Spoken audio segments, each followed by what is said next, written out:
จะได้สู้บางคนต่อគ្នាบางคนก็จังធ្វើបងអែមចេកខ្ទាបងប្អូនកុំភ្លេចមើលវីដេអូខ្ញុំឲ្យដល់ចប់បងប្អូននឹងចេះមកអានេះយើងមានចេកមួយស្នេតហើយនឹងខ្ទិះដូងបងប្អូនចង់យកខ្ទិះដូងមិនក្បាលហើយនឹងម្សៅស៊ុគូគឺខ្ញុំយកជាកញ្ចប់ព្រោះខ្ញុំបានធ្វើច្រើនទេហើយនឹង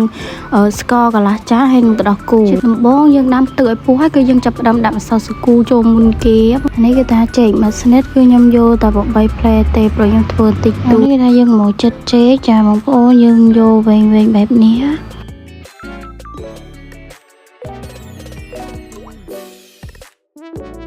តើពេលយើងចិត្តចេកហើយយើងចាប់ផ្ដើមដាក់ខ្ទិះដូងចូលហើយខ្ទិះដូងនេះគឺខ្ញុំដាក់តែបន្តិចទេខ្ញុំទុកដាក់ខាងលើបង្អែមតើពេលយើងដាក់ដល់ខ្ទិះហើយយើងដាក់ស្ករចូលហើយយើងកូរឲ្យវាលាយបន្តិចហើយតើមកយើងដាក់ដល់គូខាប់ចូលប្រហែលជា4ស្រាប់ព្រាបាយ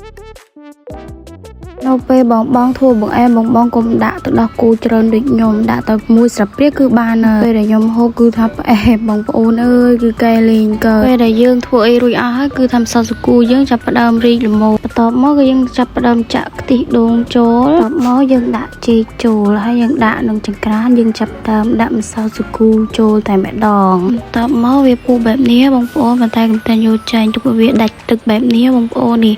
អានេះគឺយើងចាប់ផ្ដើមស្រង់ពីខ្ទះបន្ទាប់វាដាច់ទឹកហើយយើងចាប់ផ្ដើមដួសដាក់ចានហើយដាក់ខ្ទិះដូងចូលពេលធ្វើបងកុំភ្លេចដាក់អំបិលផងតែខ្ញុំអត់បានថតកន្លែងដែលខ្ញុំដាក់អំបិលឲ្យបងមើល